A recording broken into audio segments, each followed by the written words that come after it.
Breathe in, जो हमें पता है, जो हम नॉस्ट्रिल से अपने एयर को क्या करते हैं, नाक से ही सांस लेते हैं। तो जब आप यहाँ से ब्रीद इन करते हैं तो क्या होता है, आपके अंदर ऑक्सीजन गई। जब ऑक्सीजन जाती है, अब रेस्पिरेशन में क्या है सिस्टम आपका, लंग्स है। लंग्स आपके कहाँ पर होते हैं, एक चेस्ट कैविटी के अंदर इनक्लोज होते हैं प्रोटेक्शन के लिए। चेस्ट कैविटी के ऊपर क्या होते हैं, ये रिब्स होते हैं, रिब केज होता है। हमारे लंग्स किसके अंदर होते हैं, एक रिब केज होता है, उसके अंदर सोते हैं। ठीक, तो रिब केज के अंदर हमारे चेस्ट वो मसल्स भी हो गई, रिब केज भी हो गया, उसके अंदर हमारे लंग्स क्या है, प्रोटेक्टेड है। ठीक, तो जो हमारी एयर इन हुई, यानी हमने ब्रीथ इन लिया, ठीक है। अब आप जैसे आप कहते हैं वन ब्रेथ, एक सांस जो है उसमें आपकी एक ब्रीद इन और एक ब्रीद आउट, यानी दोनों मिला के आपका एक क्या बनता है, ब्रेथ। तो यहाँ पे हमने क्या किया, जब आपने एयर को इनहेल किया तो यहाँ पर क्या है, आपका चेस्ट कैविटी है, रिब केस है, मसल्स है।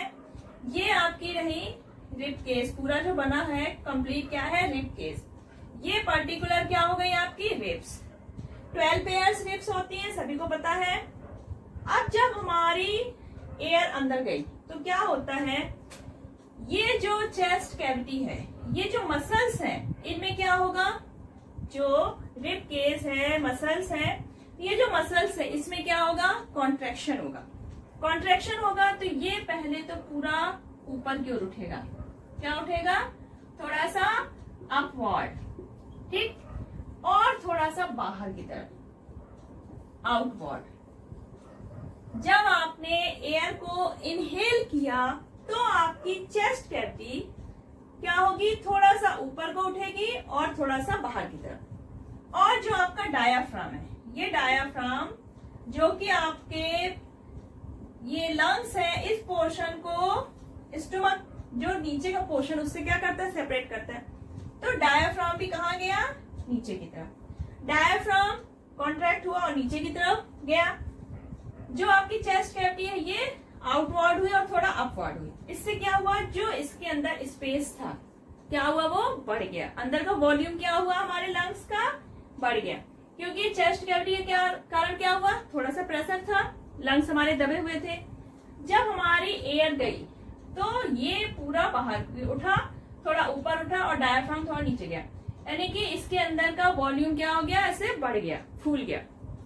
अब हमारे लंग्स क्या हो गए, फ्री हो गए, उसके अंदर एयर पूरी फिल हो गई। अब जो हमारी एयर गई तो एयर नॉस्ट्रिल से होते हुए कहां से जाती है, फिर ट्रैकिया। अब जब हमारी एयर जाती है तो अगर हमारे मुंह के अंदर खाना भी है तो क्या होता है, जो आपकी बकल कैविटी है और जो नॉस्ट्रिल है, ये दोनों क्या होते हैं, सेपरेट होते हैं। यहाँ पे एक बोनी स्ट्रक्चर होता है जिससे आपका बकल कैविटी और नॉस्ट्रिल्स की जो है नेसल कैविटी, ये दोनों सेपरेट रहते हैं, ताकि जब आप खाना खा रहे हो तब भी आप ब्रीदिंग कर सके।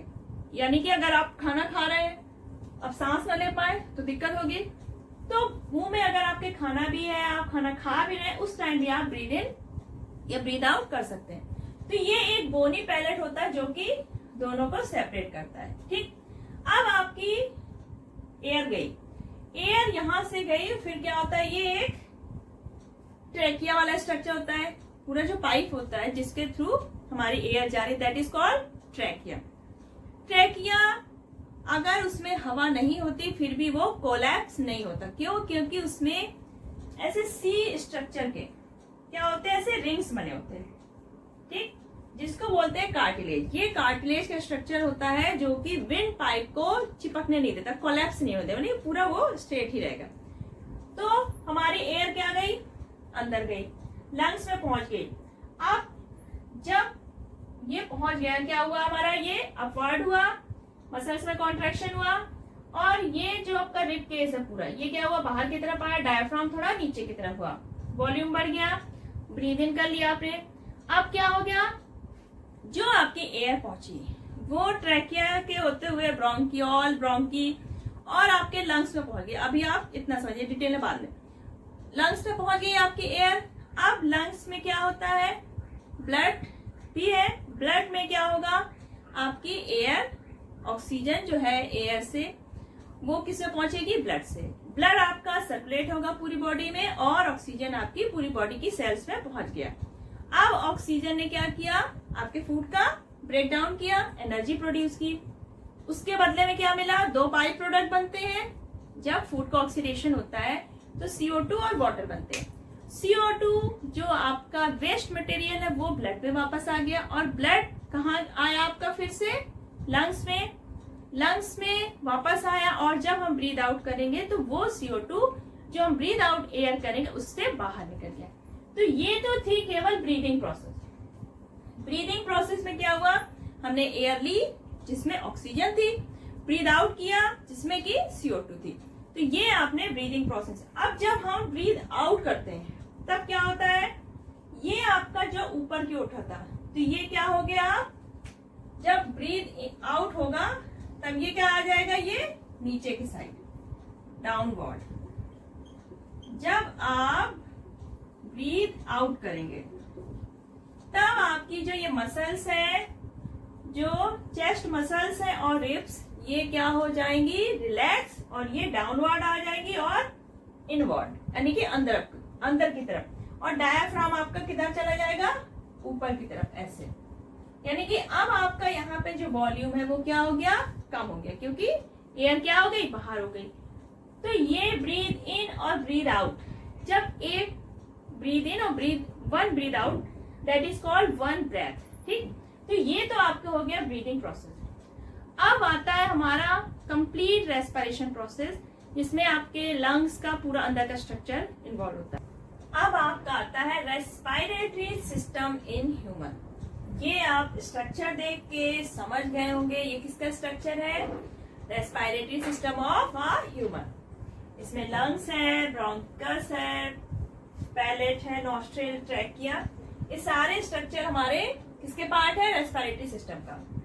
तो आपका जो ह्यूमन का रेस्पिरेटरी सिस्टम है ये स्टार्ट कहाँ से होता है, नॉस्ट्रिल। नॉस्ट्रिल के बाद ये क्या हो गई, नेसल कैविटी, जिसके थ्रू एयर हमारी क्या होती है, अंदर जाती है।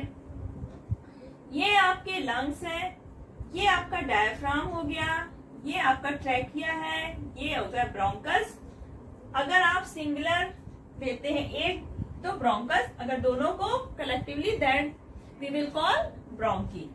ठीक है, ये आपका बॉक्स हो गया, चेस्ट कैविटी हो गई, थोरेसिक कैविटी कह सकते हैं। तो अब आप स्टेप बाय स्टेप देखेंगे कि कैसे रेस्पिरेशन होता है। अब आपने सबसे पहले क्या किया, नॉस्ट्रिल से हमने ब्रीद इन किया। नॉस्ट्रिल्स में क्या होता है, जो नेसल कैविटी है, अंदर हमारी जो नेसल कैविटी है उसमें हेयर, स्मॉल हेयर्स और म्यूकस की क्या होती है, लाइनिंग।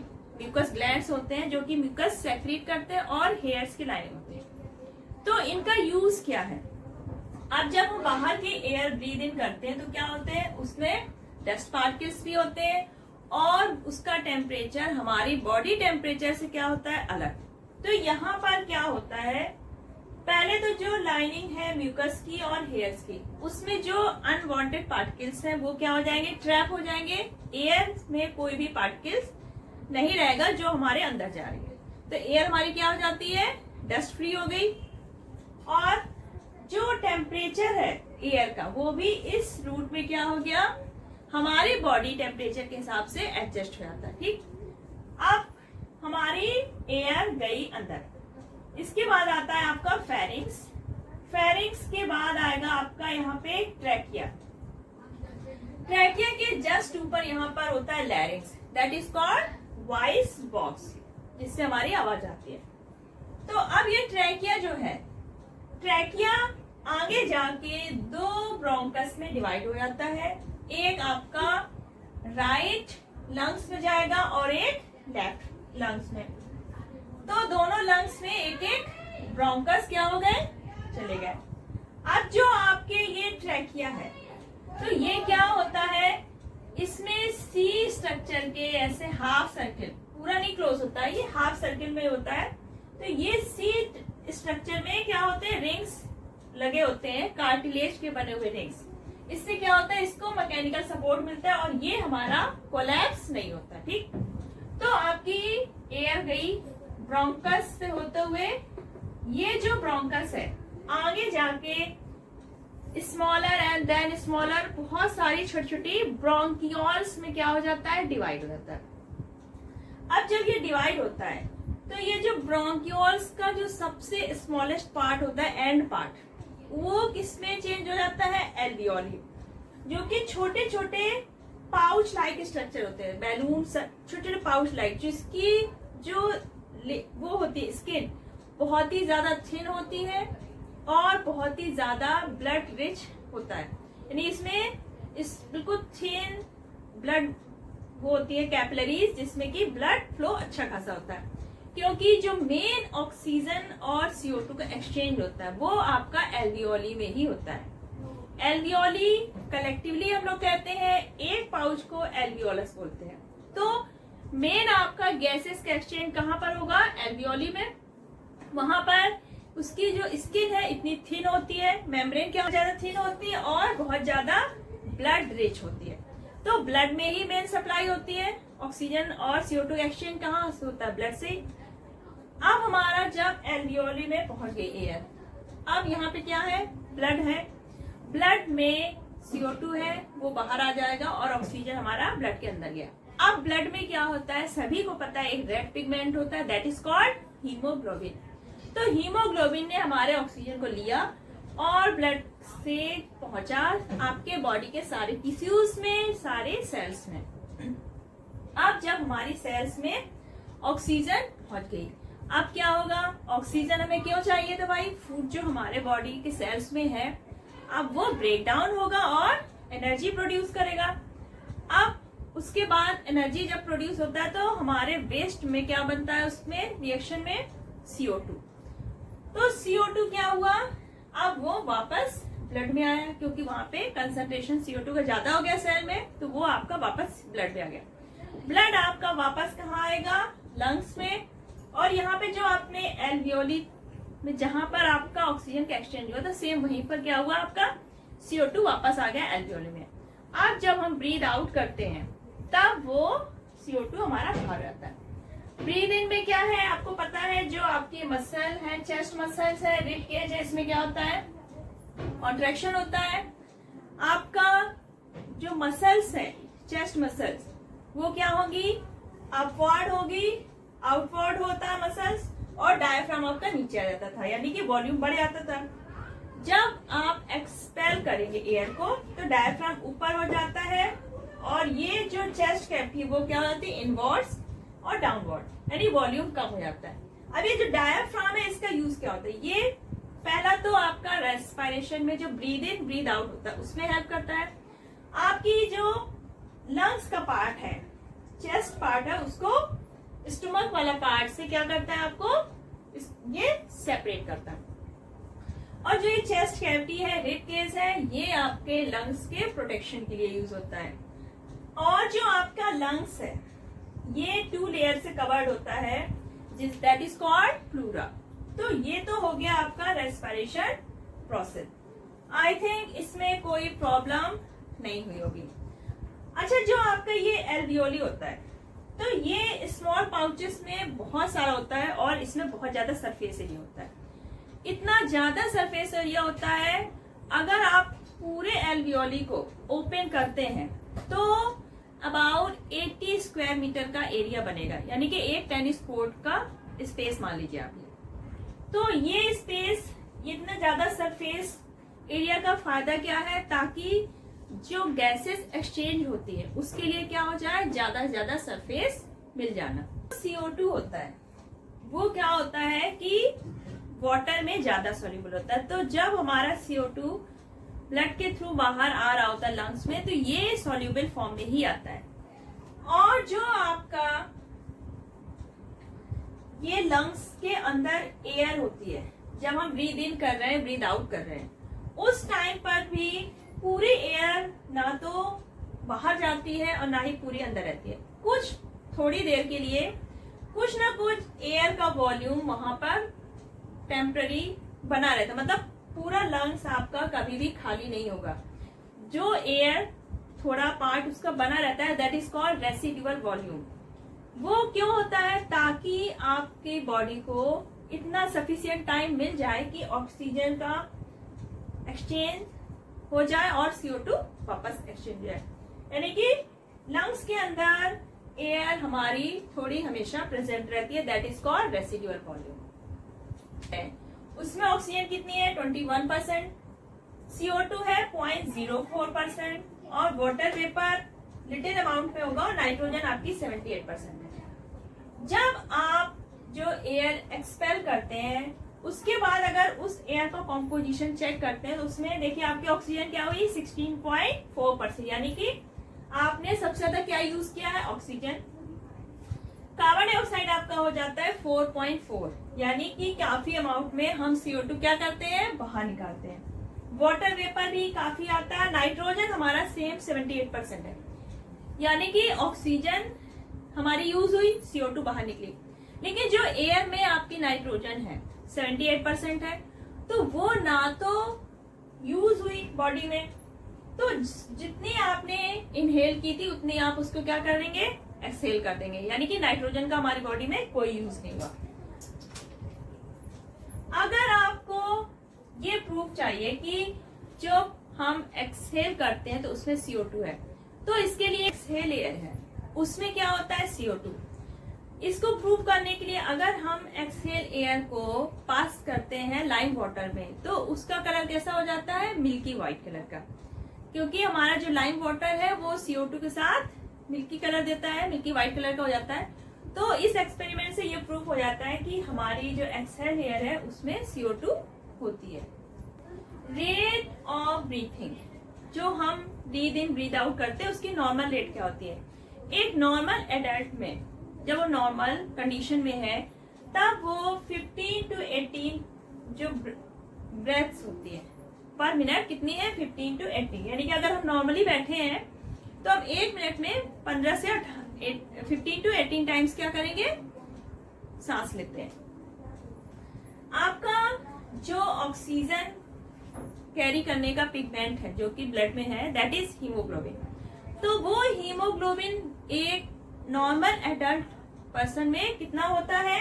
12 to 18 ग्राम पर डेसीलीटर ऑफ ब्लड, यानी कि ब्लड 1 डेसीलीटर ब्लड में 12 to 18 ग्राम होता है। अगर आपके ब्लड में जो ये नॉर्मल रेंज है इससे हीमोग्लोबिन अगर कम है तो क्या होगा? हमारा ब्लड ऑक्सीजन सफिशिएंट अमाउंट में कैरी नहीं करेगा, हमारी सेल्स में हमारी बॉडी में ऑक्सीजन क्या शॉर्टेज आएगी, क्योंकि सेल्स में सफिशिएंट ऑक्सीजन नहीं पहुंच पाएगी, क्योंकि जो हमारा ऑक्सीजन कैरिंग पिगमेंट है उसकी अमाउंट कम है। इससे क्या होगा? आपको वीकनेस फील होगी, टायर्डनेस फील होगी। अब आता है आपका CO पॉइजनिंग। जो आपका हीमोग्लोबिन होता है ये जितना अच्छा आपका ऑक्सीजन से बाइंड होता है कहीं उससे बेटर ये CO से बाइंड होता है। अगर उसको CO मिल गया तो वो ऑक्सीजन को छोड़ के CO से बाइंड हो जाएगा। क्यों? क्योंकि CO से उसकी ज्यादा अच्छी दोस्ती है। तो अगर आपका फ्यूल अगर बर्न होता है इनसफिशिएंट ऑक्सीजन में, जैसे आप बंद कमरे में या बर्न हो रहा है, तो क्या होता है? जो गैस बनता है वो धुआं, उसमें क्या होता है? CO ज्यादा होता है।